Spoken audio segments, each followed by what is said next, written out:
So Conrad said the title here gives away my bias, the bondage of debt. But I don't think anybody's going to be surprised that I have that view, or that any Christian would have that view.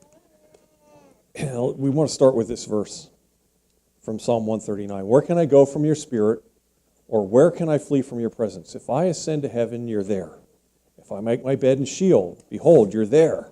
If I take the wings of the dawn, if I dwell in the remotest part of the sea, even there your hand will lead me, and your right hand will lay hold of me. And what does that have to do with debt? In all of creation, there's no escape from hierarchy. There's no escape from, or there's no idea of there's hierarchy and no hierarchy. It's just who's in charge. That's what we always have to deal with. Who rules over whom and in what spheres of life. And we talked a little bit about the tithe as an incentive a couple weeks ago. We went through that in some detail. But that tithe acknowledges our subservience to God. It does acknowledge the hierarchy that we have in place. We're under God's authority. But here's the thing. Remember that when we tithe, we only tithe on the increase. We don't tithe on our seed corn. If we don't make anything, we owe no tithe. It's the increase that we owe on for the tithe, not on capital. God is not interested in decapitalizing his people. But think about the debtor. Even if he experiences no gain, he still has to come up with the debt payments. He doesn't have a gain, but he still has to make the payments. No job, doesn't matter, you still have to pay. Who remembers this guy? J. Wellington Wimpy, Popeye the Sailor Man. What was his famous saying? I'll gladly repay you on Tuesday for a hamburger today. He was a mooch. He was always owing somebody for the hamburger. Even Wimpy eventually, Tuesday would get here. He had to pay off. Not that Wimpy ever did, but Tuesday always comes. That's the point. Tuesday eventually gets here. Did he really have a first name? I don't know what his first name was. He's J. Wellington Wimpy was his name. Yeah. You look it up. Yeah, Toby's going to give us the Wikipedia. Okay. Going into debt is the same as selling a piece of your future. It's an important concept. You are bringing to today something that you should be expecting in the future. At the very least, we assert that we have a future. We are presuming that we have a future and that we will have an increase out of which we can repay the debt. That's built into taking on a debt. Joel? I'm thinking of the latest Harold camping scam. Where The latest? the last one. Oh, the last. The last one. About maybe 4 years ago. And some people piled a credit card, went into debt, lived without it. Yep. And specifically, they did not have a future. Right. The rapture was happening, there was no future.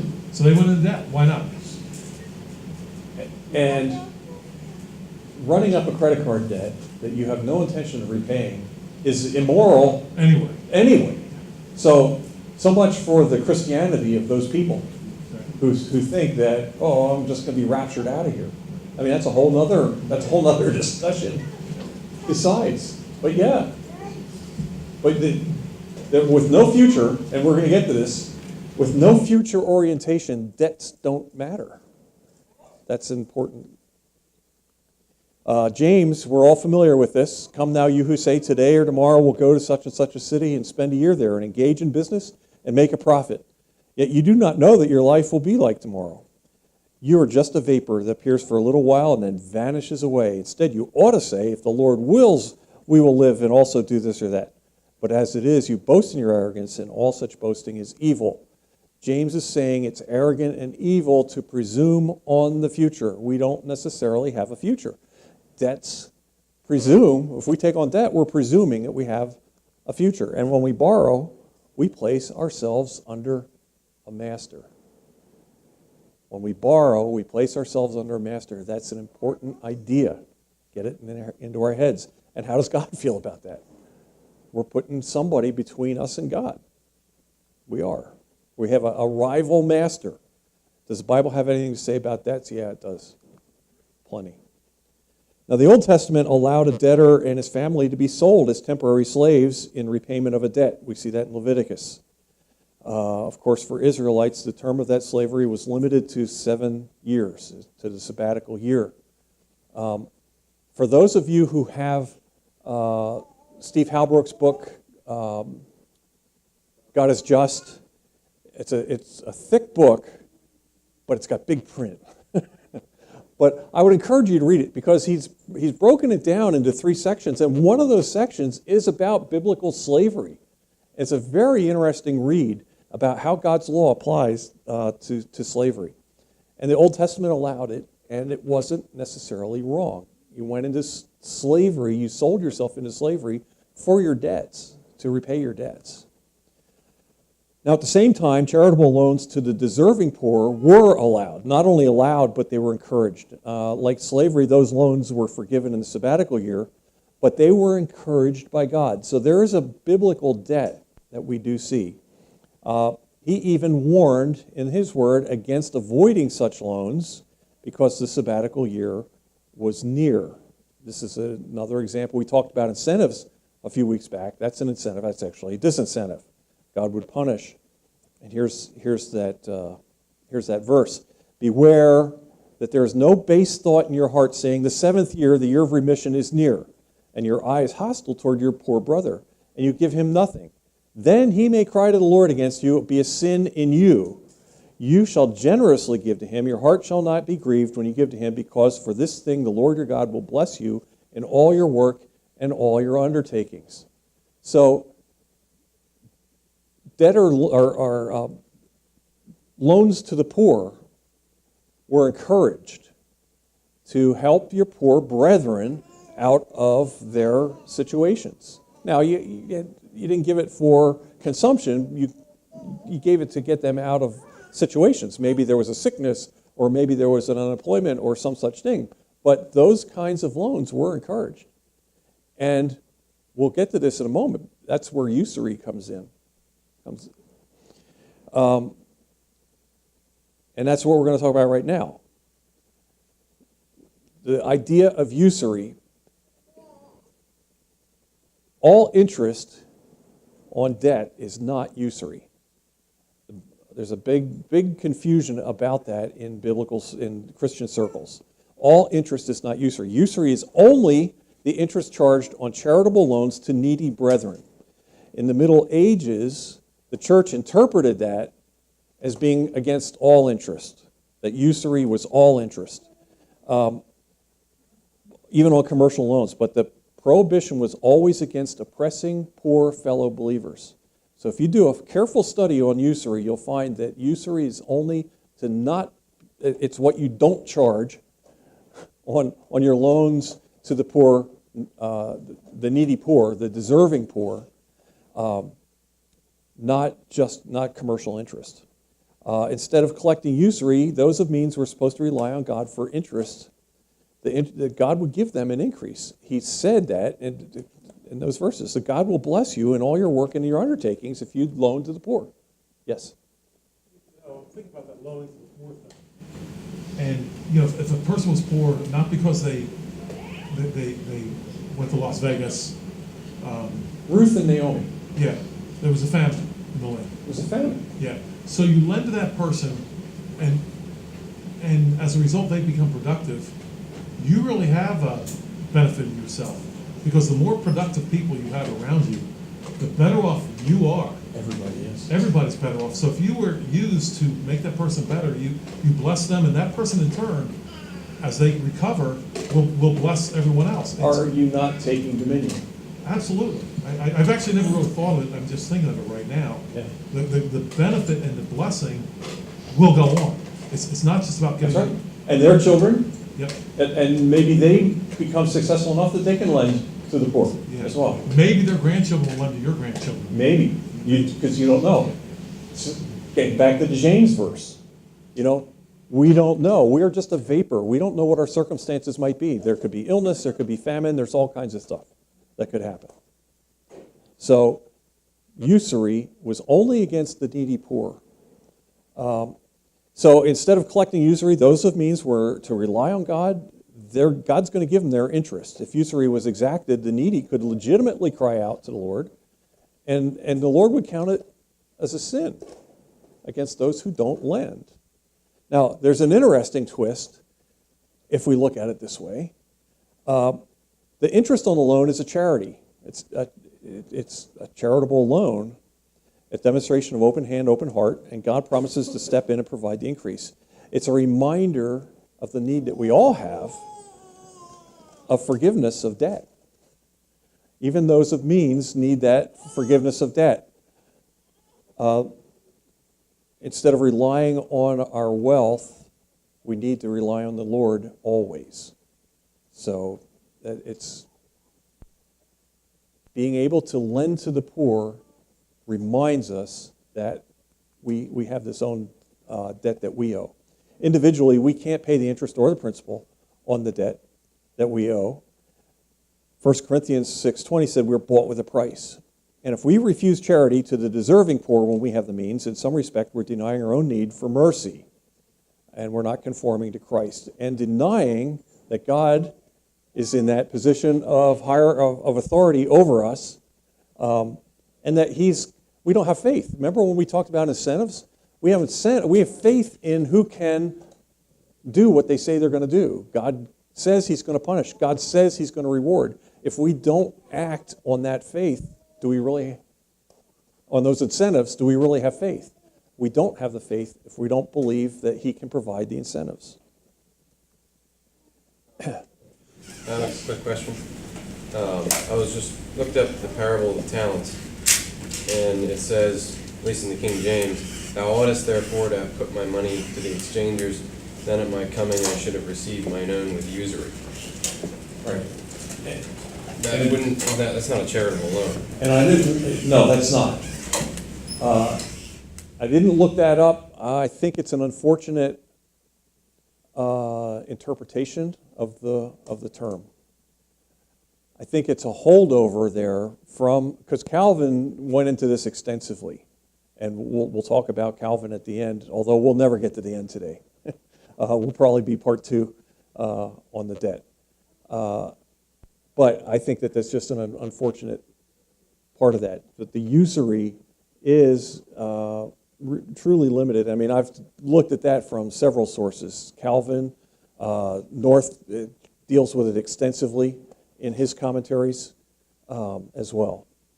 But I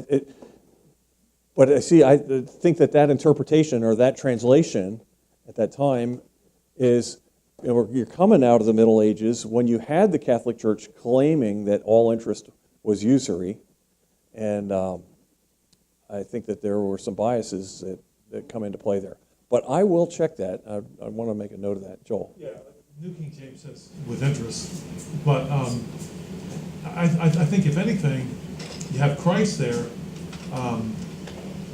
Whatever it was, whether it was usury or interest, Christ there was certainly saying that this is what should have been done. So there is an encouragement, if you will, or a stamp of approval on whatever you on want to commercial call it. interest. Yeah. On commercial. At a minimum, commercial Yes. interest. At a minimum. Yeah. So the question that comes as this is kind of a bunny trail because we're talking about the charity and the poor. Question ends up being, do we provide a charitable loan to anybody who asks us for a loan? Yeah. Hand out money like confetti. Like confetti, yeah. So if somebody asks, any ideas? I mean, does everybody have the same sarcasm on this as Joel does? Is sarcasm a Christian virtue? I don't remember reading it. It's one of the virtues. If it's a virtue, I'm virtuous. We never subsidize evil.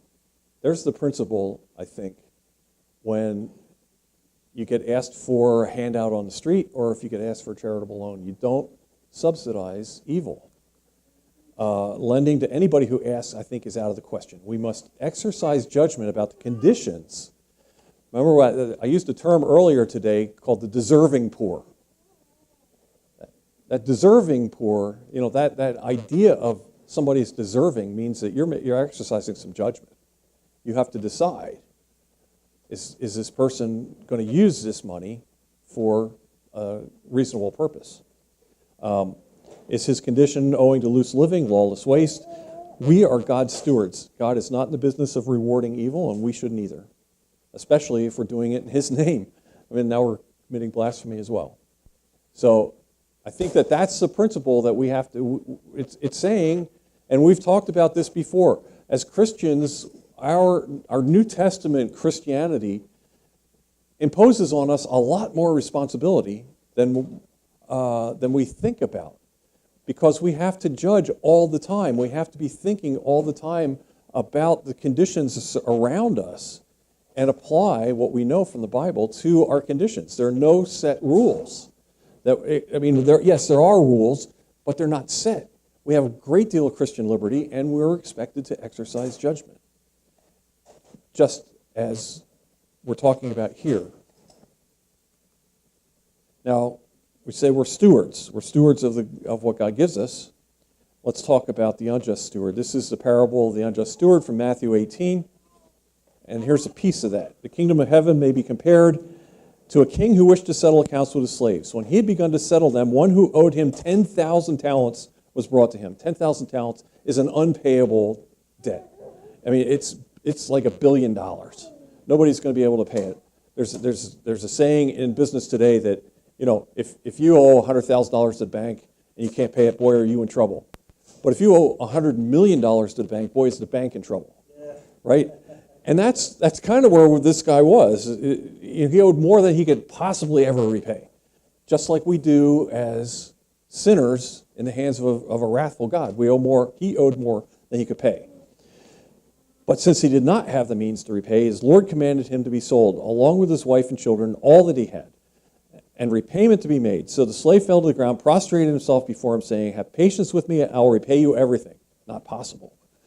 And the Lord of that slave felt compassion and released him and forgave the debt, because time wasn't going to matter. He just forgave the debt. He knew he wasn't going to get it, so he forgave him. But that slave went out and found one of his fellow slaves who owed him 100 denarii. Now, that's about 100 days' wages. Not $1 billion, 100 days' wages, 3 months, 4 months. And he seized him and began to choke him, saying, "Pay back what you owe." So his fellow slave fell to the ground, began to plead with him, saying, "Have patience with me, I'll repay you." But he was unwilling and went and threw him in prison until he should pay back what was owed.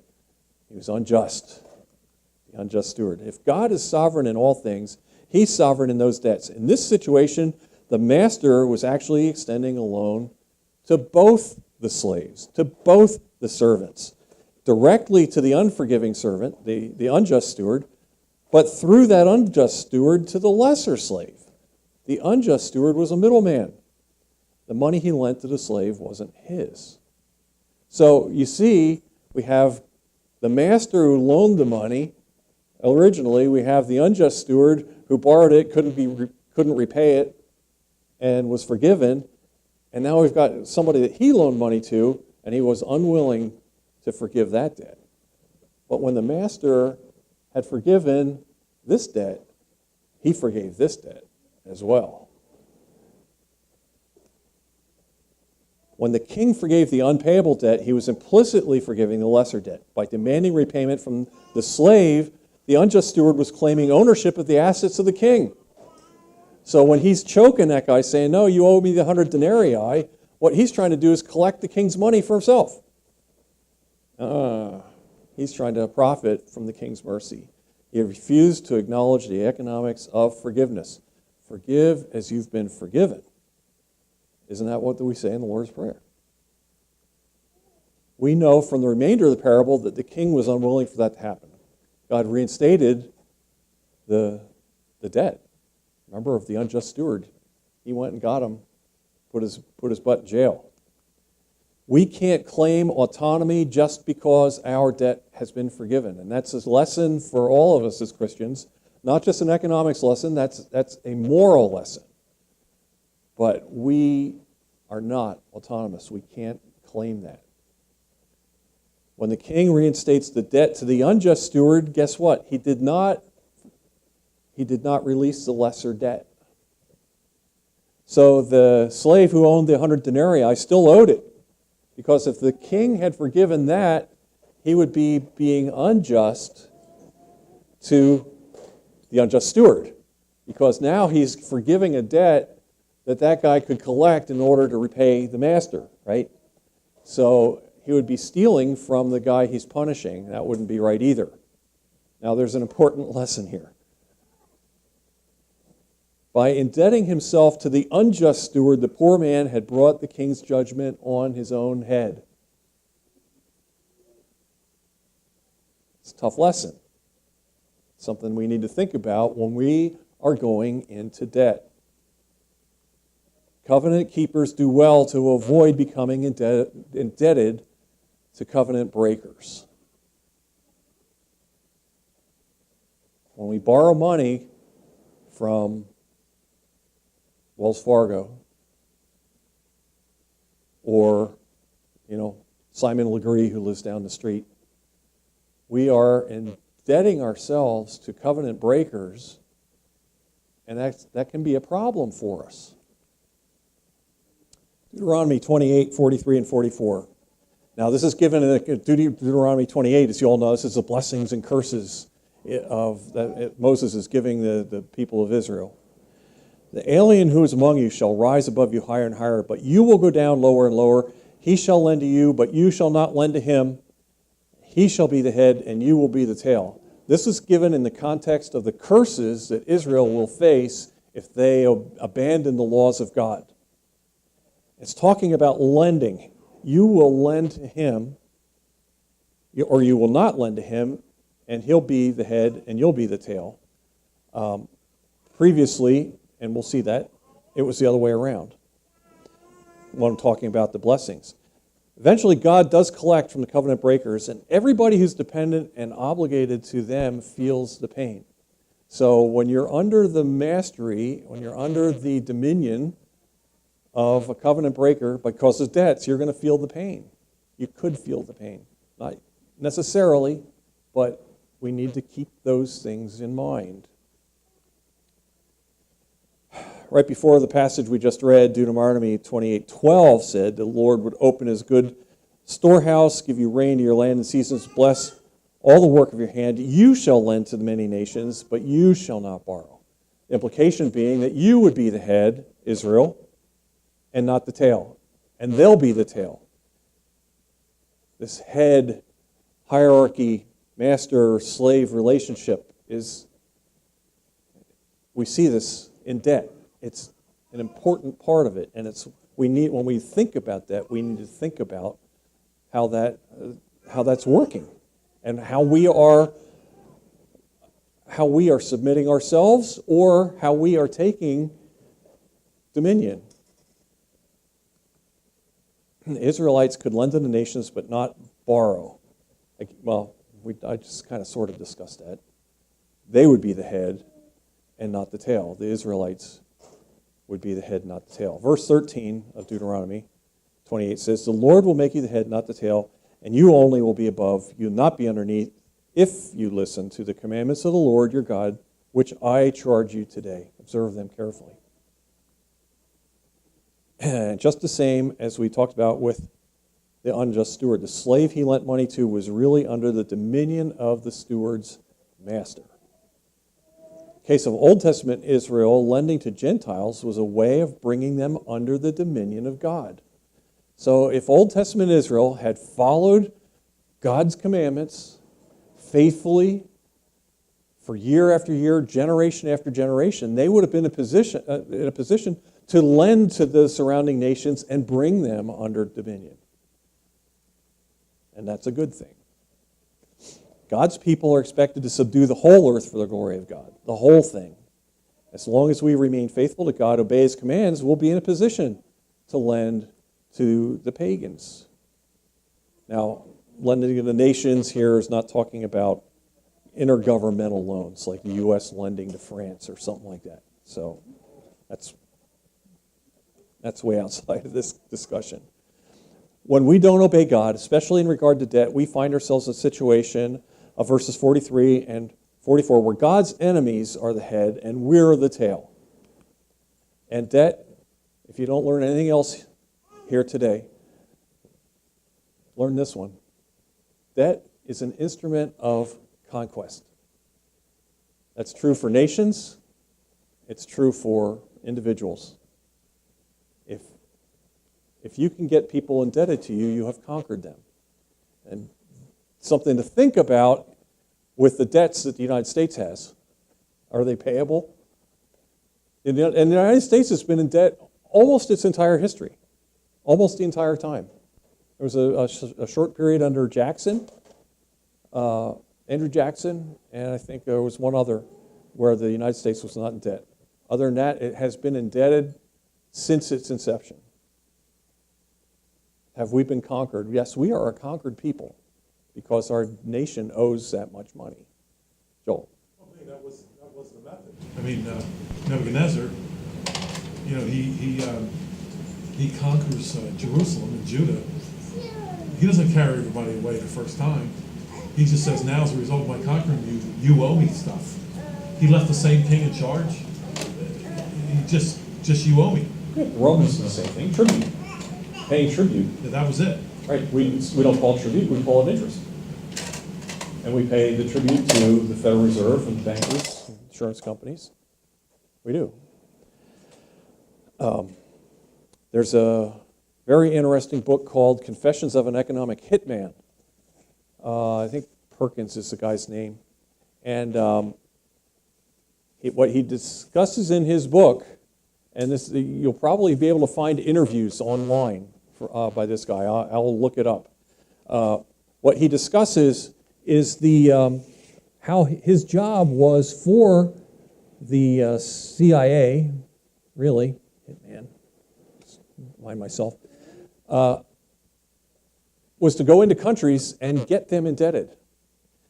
Lend them billions and billions of dollars to build dams and infrastructure and electrical programs and stuff like that, and then get them into a position where they couldn't pay so that the U.S. could step in and guarantee their loans, but bring them under dominion.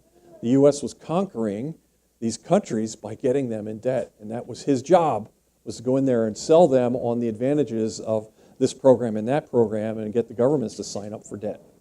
It's a fascinating thing, and he talks about the immorality of it. He repented of it, and blew the whistle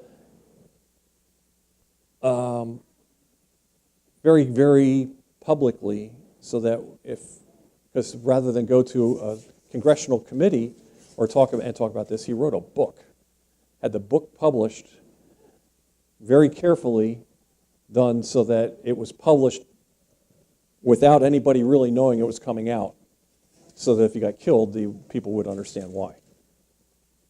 But the information was out there. The rich rules over the poor, and the borrower is the servant to the lender. So debt is an instrument of conquest. The rich rules over the poor, the borrower is servant to the lender. Does anybody not understand that here? It's important. So what does it say that we're so addicted to it? What does it say about us? Debt is a way of selling our future, and our view of the future has a great deal to do with how we think about debt. If we're of the mindset that says eat, drink, and be merry, for tomorrow we die, well, what do we care about that? We just talked about that. The Millerites did this in the 1830s, right? They sold all their possessions, put on white robes, and went to the top of a hill. And Jesus didn't come back in 1830. He hasn't come back for Harold Camping. He's not coming back on anybody's say-so. If we're not future-oriented and care not for the future, then debt isn't much of a worry. If we are present-oriented, we don't care about debt. Toby? Made me think of it. I actually heard a commercial on the radio this morning. Do you owe the IRS or anyone more than X amount of money? You don't have to pay that. You know, call such and such law firm. We know. So we're even, not only we are putting ourselves in debt, but now we're being told that there's no responsibility to pay, and the law firms are picking up on it. It's just. Yeah. Bankruptcy laws, you know. I actually know a guy who financed his college education on credit cards, not student loans, because you can't default on a student loan. Sallie Mae guarantee, you know, they put you together with a bank, they guarantee the interest while you're in school, and then when you get out, then you start to pay the bank. As far as I'm concerned, Sallie Mae is pimping for the banks. You know, they are out there selling people into debt slavery. And a student debt is never forgiven. There's no out. If you go bankrupt, you don't lose it. I know a guy who financed his college education on credit cards so that he could declare bankruptcy when he graduated, and that's exactly what he did. He just built up his credit cards, and then when he graduated, he declared bankruptcy and wiped it clean. Immoral. And he sleeps well at night. And he brags about it. That was his plan. He did it. Sid knows him too. Present-oriented. He's not thinking about the future. He's not thinking about the lessons that he's given his kids. It's present-oriented. It's all about me and my consumption. We are a consumption-based economy, present-oriented, and we had it in spades in the 80s. Who remembers the movie Wall Street with Michael Douglas? You know, Gordon Gekko, greed is good. I mean, it was celebrated, this consumption, leveraged buyouts. Leveraged buyouts were the big thing in the 80s. You guys are too young to remember much of that.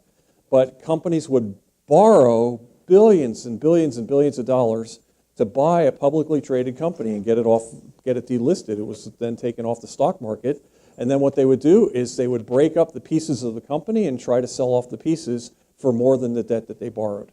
That was a leveraged buyout, an LBO. It was all the rage. And billions of dollars were put out in bonds. People bought them. And they paid those bonds at high interest rates for a period of time. And then as they sold off the pieces of the company, then they would pay them down and pay them off. And everybody would walk away with high bonuses. The few people who owned it would then they would have made a lot of money, but they did it all with debt, and not everyone worked, and a lot of them went bankrupt. LBOs, that was in the 80s, and that fell apart in the 87 stock market crash, and started all over again with the internet boom, the tech boom. NASDAQ went over 5,000. Then that crashed in 2000, 2001. It was all about consumption. And it still continues. It went into real estate. People were flipping houses. We all remember that. We still have a consumption-oriented economy. It's easy to get caught up in it. How easy? Well, take a look at your tax returns. Why your tax returns? Well, we respond to incentives. Remember we talked about that a couple weeks ago. And there are incentives built into our tax code. Home mortgage interest, it's deductible. The taxes, the real estate taxes we pay on our homes, it's deductible. If you add together the interest you pay on a mortgage and the taxes that you pay, it's often about the same as if you paid rent. Is rent deductible? No, it's not. So there's an incentive here to go into debt. Is there not? Yeah, there is. There's a big incentive. Now, they talk about encouraging home ownership, which is, it's not a bad thing. But consumption is on display here. This is to consume. definitely an incentive built in the tax code to be in debt. And it wasn't all that long ago that any interest even on your credit card bills was deductible. That's no longer the case, but it was just more incentive to be in debt. And then there's a big disincentive in taxes. Interest income, the income that you make on your savings, is taxable. So there's a disincentive to save money and an incentive to be in debt. I mean, it's double-edged. Well, actually, that's a single edge, isn't it? It's all one direction. Saving is discouraged, and that's a disincentive, and it works. People don't save. We have the love of consumption versus Philippians 4, where it says, Paul was saying, I've learned to be content in whatever circumstances I am. I know how to get along with humble means. I also know how to live in prosperity. In any and every circumstance, I've learned the secret of being filled and going hungry, both of having abundance, suffering need. My God will supply all needs according to his riches and glory in Christ Jesus. That's not a consumption-based thought. We don't live providently, so we borrow. We don't lean on God for our daily bread. We don't wage expenditure in terms of glorifying God, and we're covetous. Nobody wants to have a starter home. Not nobody, but in general, in our society, we look around. People, they're starting with the 5-bedroom barns in the suburbs. Nobody wants a beater car anymore.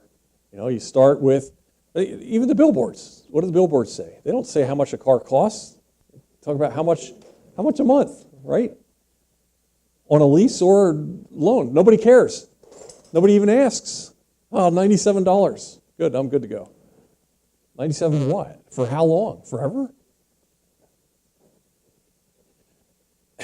And that I deserve it mentality. Now, I'm an old guy, an old geezer. I remember advertisements from the early 70s. There was an actress named Meredith Baxter Birney.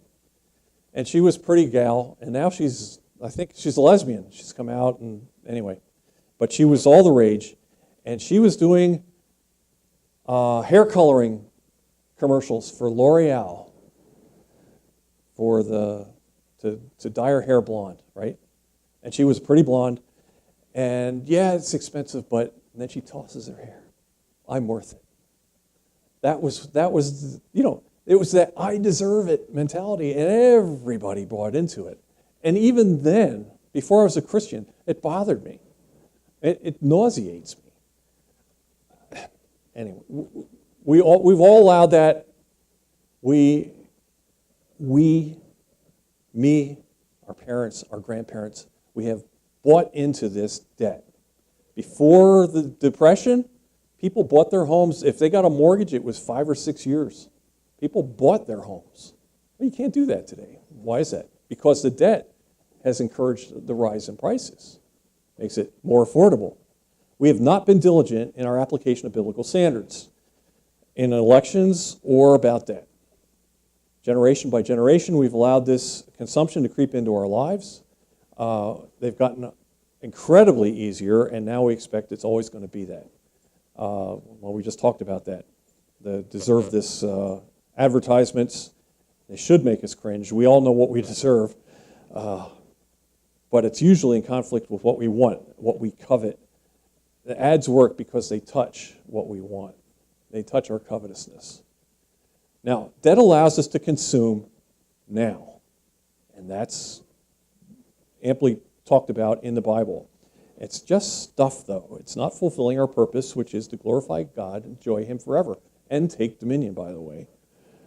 There's also a big profit potential for being in debt. Now, there's been a steady inflation. We all understand inflation. We talked about inflation last week when we talked about money. Inflation is nothing more than an increase in the money supply. The money supply inflates, it goes up, and because there's more money, things cost more because there's more money to pay for it with. That's what inflation is. According to the official price index of the St. Louis Federal Reserve, prices today are more than double what they were in 1990. It's not that long ago. And they're 8 times as high as they were in 1960. And it fits, right? What did it cost to buy a car in 1960? $2,000 maybe, right? You can't even buy a car for 16.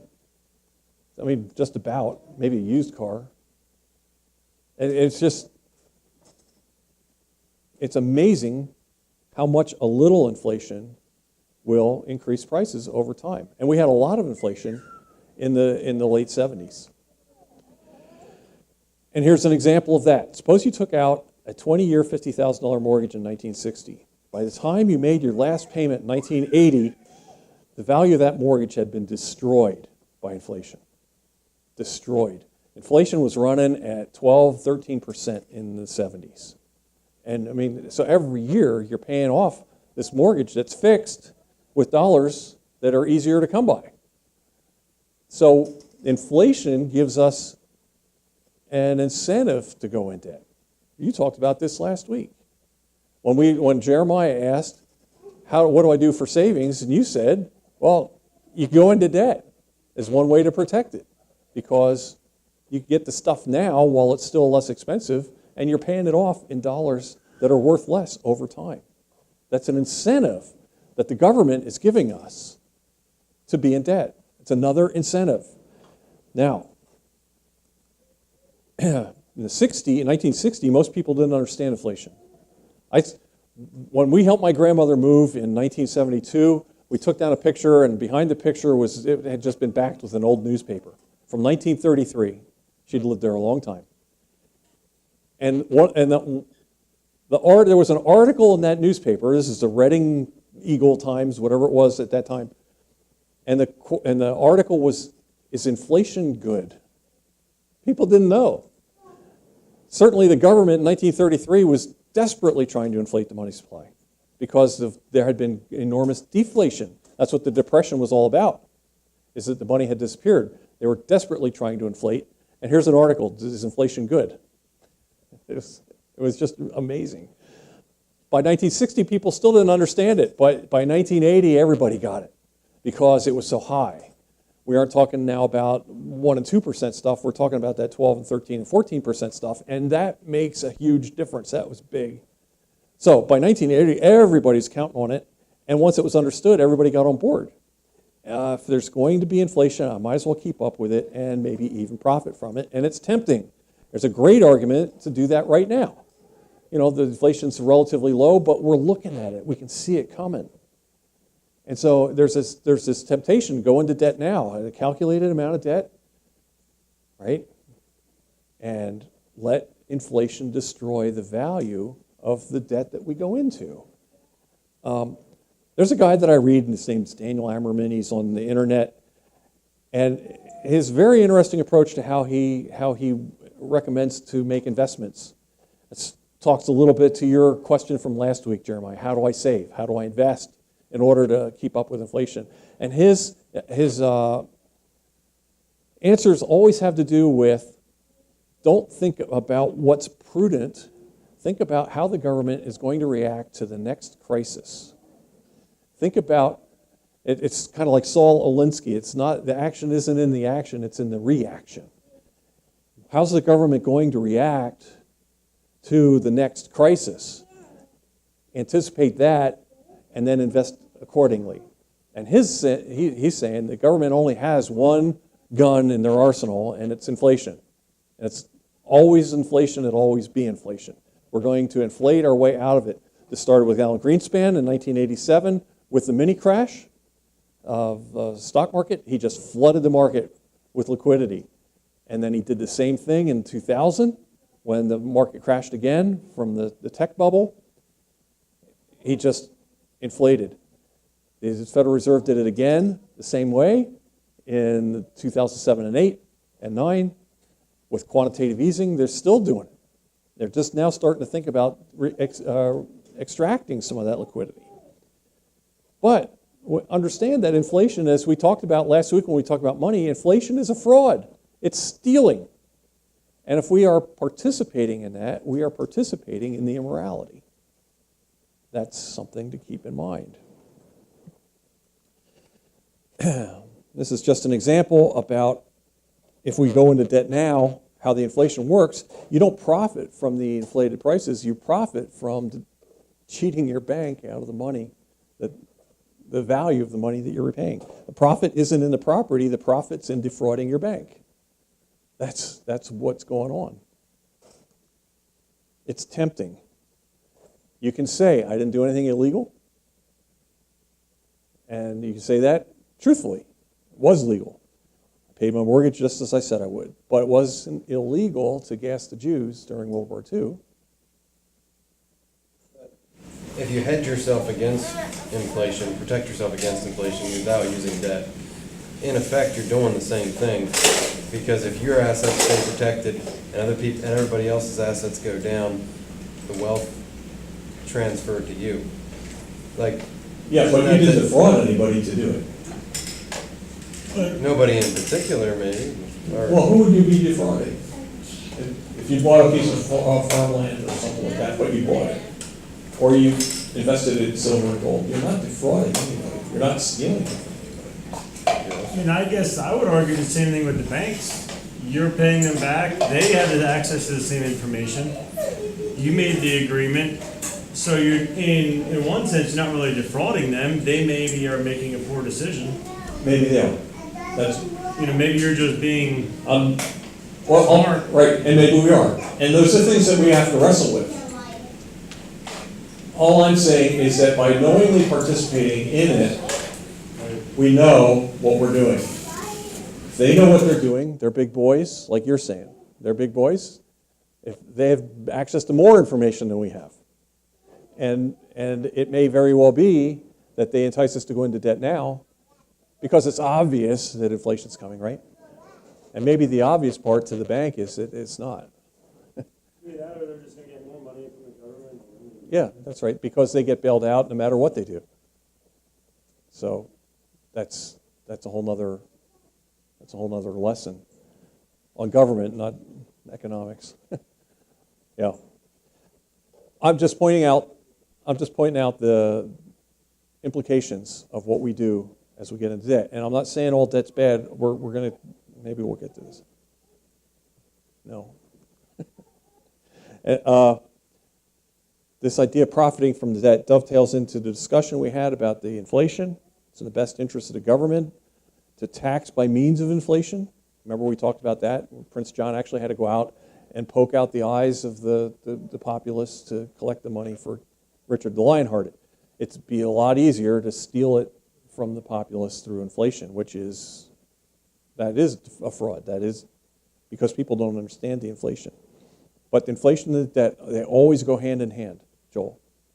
After a while, you see the insidiousness of this, because earlier you were talking about making charity loans without interest. Yes.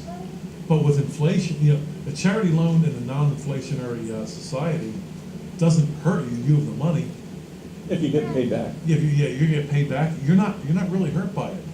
In an inflationary society, now you're getting hurt. Unless you rely on God to provide you your increase. Right. Yeah. But humanly speaking, it's an automatic loss to lend money at no interest. It's a double whammy. Yeah. Because you couldn't possibly charge enough interest to that poor guy to account for the inflation and your interest. Yeah. Yeah. So inflation then makes it harder to make charity loans. Yes. It's an attack on the poor people. Through the back door, it's an attack on poor It's an people. attack on poor. Sure it is. That's a good point. Yeah. Yep. Inflation doesn't work well unless the population wants to be in debt. We demand inflation if we're in debt because it destroys the value of our loans. So then the question ends up being, does government desire for inflation allow debt to flourish, or does the population's desire for debt promote inflation? I was once at a conference where Steve Forbes was speaking, and I asked him, I said, do we have